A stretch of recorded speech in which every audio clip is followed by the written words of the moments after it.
Com a proteção de Deus, declaro aberta a presente sessão.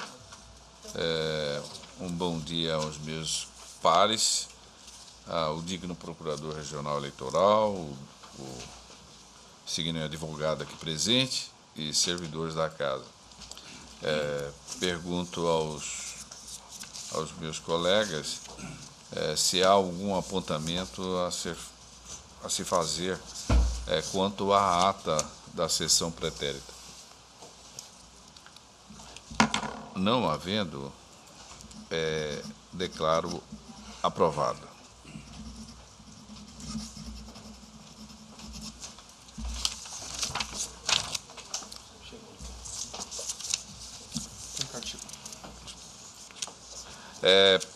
Informo a todos que continuam adiados em razão do pedido de vista os processos 14.476, que é o 2.3 da pauta, o 74.17, que é o 2.4, cujos pedidos foram formulados respectivamente pelo Dr. Paulo Sodré e pelo Dr. Jacques Coutinho. Como o colega Dr. Antônio Peleja está ausente, esse processo, portanto, fica a princípio, para a sessão de amanhã. O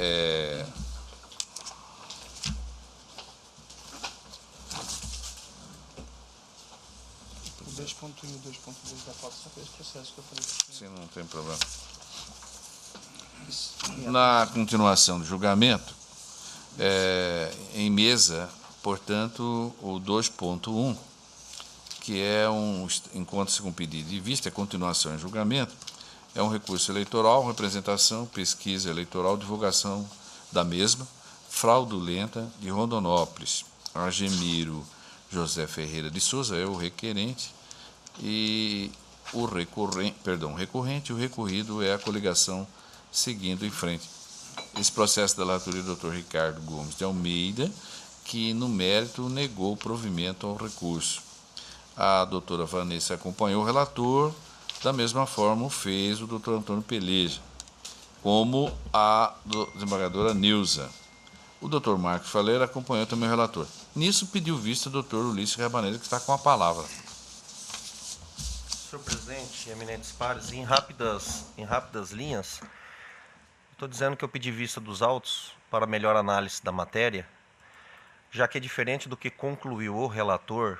Esta Corte Eleitoral afirmou no RE 491/95/2016, por voto condutor do desembargador Luiz Ferreira da Silva, que, aspas, diante do formato de comunicação utilizado pelo aplicativo WhatsApp, que é restrito a círculos de determinadas pessoas ou limitado a diálogos privados, impõe-se afirmar que o mero compartilhamento de pesquisas em grupos desta rede social não caracteriza a infração prevista no artigo 33, parágrafo 3º da Lei 9.504/97. Fecho aspas. Quando proferido este julgamento, eu já compunha a Corte, de modo que, evitando incidir em qualquer mudança de entendimento sem a necessária justificativa, optei por melhor analisar o caso. Pois bem, verificando o acórdão de relatoria do eminente desembargador Luiz Ferreira da Silva, verifico que naquela sentada me dei por suspeito para analisar o caso, não tendo proferido o voto. Analisando, pois, o tema, verifico que o TSE tem hoje jurisprudência dominante no sentido de que, aspas, a divulgação de pesquisa eleitoral sem prévio registro na Justiça Eleitoral em grupo de WhatsApp configura o ilícito previsto no artigo 33, parágrafo 3º da Lei 9.504/97, entendimento que, no caso, foi sufragado pelo relator. Contudo, registro que esta aplicação, e aqui é o único ponto que eu estou fazendo um destaque, senhor presidente, para que fique registrado, estou registrando que esta aplicação, ao meu juízo, não deve ser automática. Isto porque existem casos, especialmente em grupos de WhatsApp, que pessoas, na mais absoluta boa-fé, compartilham pesquisas postadas por outras, acreditando em sua regularidade, quando, em verdade, estão sendo levadas a erro. No campo fértil da internet, isto é corriqueiro. Nesses casos, me parece que o criador da postagem cometeria o ilícito eleitoral. No entanto, aquele que compartilhasse de boa-fé não haveria de ser penalizado, pois faltaria em sua conduta o necessário dolo, requisito que entendo imprescindível a configuração do ilícito em apreço. Do contrário, até mesmo as pesquisas devidamente registradas não seriam compartilhadas, em legítimo exercício da liberdade de expressão, pois as pessoas partiriam da premissa da desonestidade das informações e ficariam com o absurdo receio de serem sancionadas caso, no futuro, se verificasse que aquilo que estavam a compartilhar era fraudulento. Mesmo em tempo de fake news, a honestidade se presume. Voltando esse raciocínio para a análise do caso concreto, verifico que é incontroverso que o recorrente postou em grupo de WhatsApp dados de suposta pesquisa sem o correspondente registro na Justiça Eleitoral. O fato constitutivo do direito do autor foi devidamente comprovado, pois, em sua defesa, alegou o recorrente que apenas compartilhou tais dados de boa-fé, fato que, se comprovado, constituiria extintivo do direito do autor, e isso a meu juízo. Contudo, o recorrente não fez prova desta alegação. O que se tem nos autos é que o recorrente postou no grupo, que continha várias pessoas, a suposta pesquisa, sendo ele, até prova em contrário, quem de fato confeccionou aquela mensagem. Ademais, conforme alertou o Ministério Público Eleitoral em parecer, exarado nesta instância, o recorrente era, aspas, coordenador e doador da campanha do candidato a prefeito Rogério Salles, cuja campanha é a única beneficiada com a divulgação da pesquisa fraudulenta. Portanto, estou convencido que, de fato, o caso se enquadra perfeitamente naqueles que merecem aplicação da multa nos termos em que é afirmado pelo relator em seu judicioso voto. Com essas considerações, acompanho o relator, senhor presidente, como voto. Então, finalizado o julgamento, proclamo o resultado que o tribunal, por unanimidade, negou o provimento ao recurso nos termos do voto do doutor relator, em consonância com o parecer ministerial. 2.2 está aqui. Na sequência, trago a continuação de julgamento. O 2.2, este é um recurso de uma representação, pesquisa também eleitoral, divulgação da pesquisa eleitoral sem prévio registro de Campinápolis. É o Ministério Público Eleitoral que está recorrendo. É da relatoria do colega Dr. Antônio Veloso Peleza Júnior, que no voto de mérito deu provimento ao recurso. O julgamento, nesse caso, não consta aqui na papeleta o nome dos outros votantes, que são o desembargador Aneuza, que acompanhou o relator, o Dr. Marcos Faleiro, que acompanhou o relator, nisso pediu vista o Dr. Ulisses. Está aguardando a proferir voto, respectivamente, o Dr. Ricardo Gomes. A doutora Vanessa acompanhou o relator. Então, passo a palavra ao insigne colega que está com pedido de vista.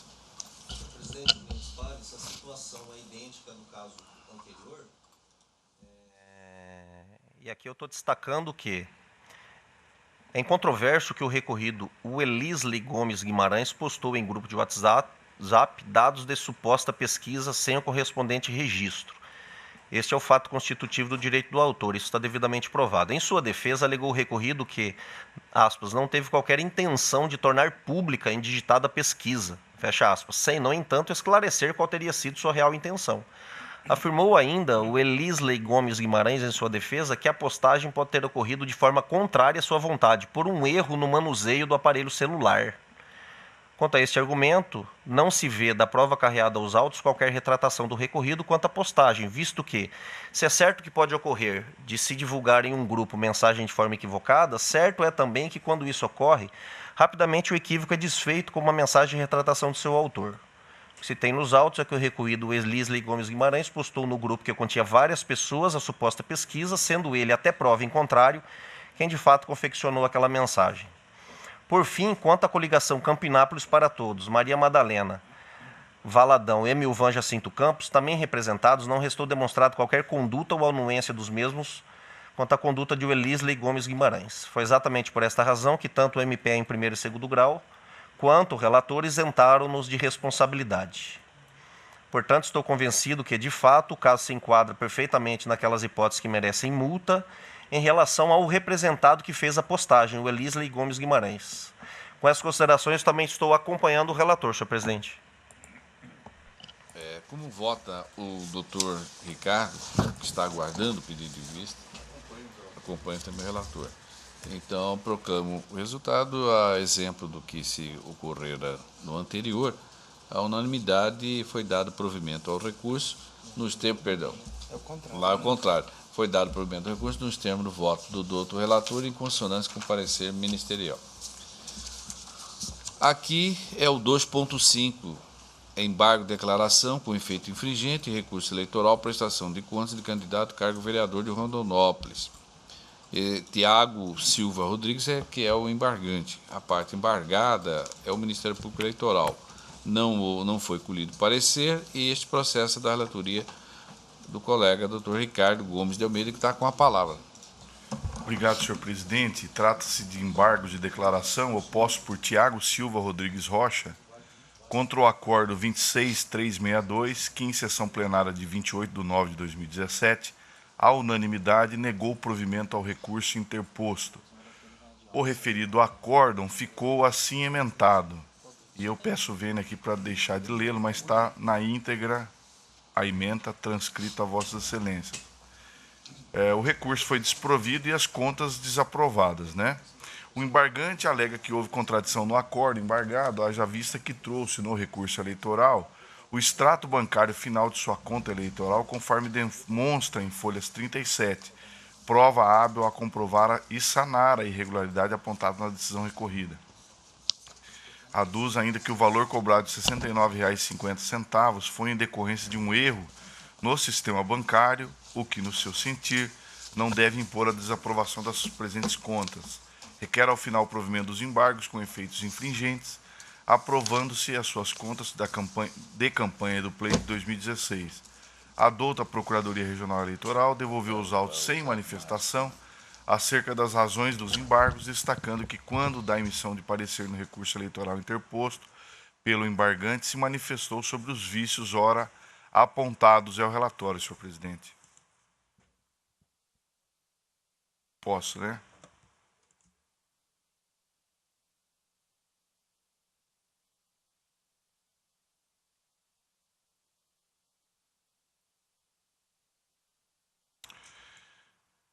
A Lei 13.105 de 2015 deu nova redação ao artigo 275 do Código Eleitoral, dispondo que os embargos de declaração têm cabimento nas hipóteses previstas no Código de Processo Civil. Nesse contexto, dispõe o novo Código serem admissíveis embargos de declaração quando houver no acordo obscuridade, contradição ou omissão e também para corrigir erro material existente. Artigo 1022 do Código de Processo Civil. Todavia, consoante se depreende da simples leitura das razões dos embargos, em confronto com o acordo, não verifico a existência de qualquer vício.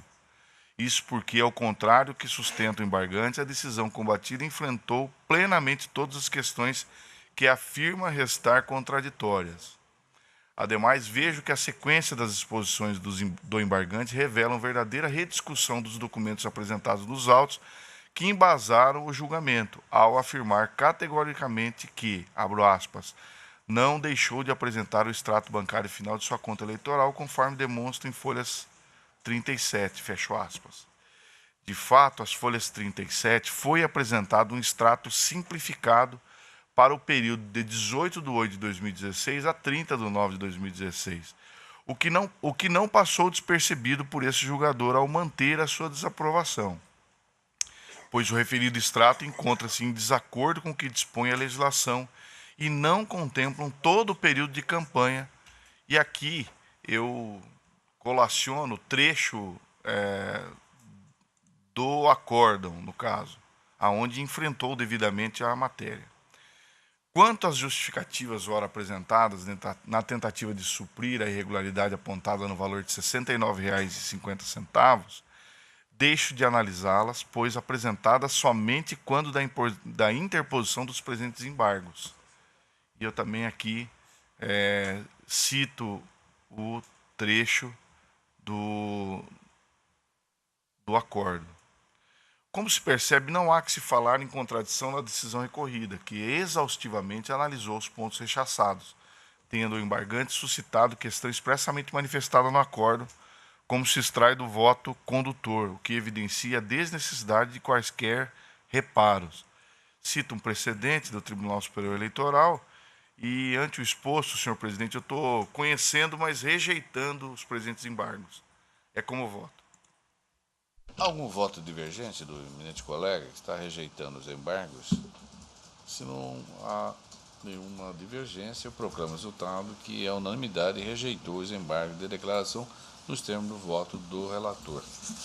Eu participo a todos que a pedido do relator, doutor relator, colega desembargador Pedro Sakamoto, o processo 2.7, que tem o número 27715, que é uma prestação de contas de candidato a vereador de Itiquira, está sendo adiado para a sessão de amanhã, a pedido do relator. Em mesa, o 2.6, que é o processo 28959, é uma prestação de contas de partido político, Partido Pátria Livre, o PPL, eleição 2016. O requerente é justamente o diretório desse partido. Esse processo é da relatoria do Dr. Ricardo Gomes, que está com a palavra. Obrigado, senhor presidente. Cuida-se de procedimento instaurado pela Coordenadoria de Controle Interno e Auditoria desse Tribunal, CCIA, que, por meio do protocolo 74402/2016, noticiou a ausência de prestação de contas parcial e final do Partido Pátria Livre, PPL Mato Grosso, referente às eleições de 2016. A Coordenadoria de Controle Interno, em cumprimento à determinação do artigo 45, inciso 3º, da resolução do TSE 23463 de 2015, juntou aos autos extrato eletrônico de conta bancária do PPL Mato Grosso, informando que não houve movimentação financeira na conta do diretório.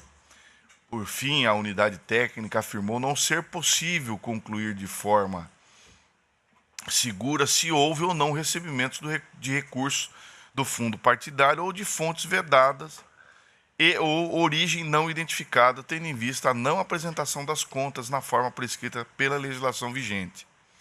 Diante da ausência de órgão de direção regional do PPL devidamente constituído no Estado, anuindo parecer o parecer do órgão ministerial de folhas 39 a 40, procedeu-se com a citação do Diretório Nacional da Agremiação para, querendo, sanar a omissão apontada, as folhas 42. No entanto, o partido permaneceu inerte, instado a se manifestar, a douta Procuradoria Regional Eleitoral opinou pelo julgamento das contas como não prestadas e para que seja aplicada a penalidade de suspensão de novas cotas do fundo partidário. É o relatório, senhor presidente. Ouça-se a douta Procuradoria. Ratifico o parecer, excelência. Ratificado parecer, o relator para o voto. Senhor presidente, o caso é bem singelo. O partido... Eu só fazer uma correção até material aqui no início do meu voto, onde eu estou citando, na verdade, o PCdoB, mas, na verdade, é o Partido Pátria Livre. Tá? O Partido Pátria Livre, ele participou das eleições de 2016 e, por tal razão, deveria ter prestado contas e não fez. A CCIA iniciou procedimento de ofício e com essas considerações, tendo em vista a não prestação de contas do partido, eu estou em consonância com o parecer ministerial, eu estou votando no sentido de declarar como não prestadas as contas do Diretório Estadual do Partido Pátria Livre, referente às eleições de 2016, determinando, por consequência, a imediata suspensão do recebimento de novas cotas do fundo partidário, enquanto perdurar a inadimplência, consoante dispõe o artigo 73(2) da resolução do TSE 23463 de 2015. É como voto, senhor presidente. Doutor Paulo. Com relator. Doutor José Antônio Bezerra. Também com relator. Desembargador Pedro Sakamoto. Também acompanho o relator, senhor presidente. Doutor Mário Roberto. Acompanho. Doutor Ulisses Rabaneda. De acordo. Portanto, a unanimidade declarou não prestadas as contas do partido Pátria Livre, referentes às eleições de 2016, e dos termos do voto do relator em consonância com o parecer ministerial. Não havendo mais nenhum processo em pauta para julgamento, declaro encerrada a presente sessão.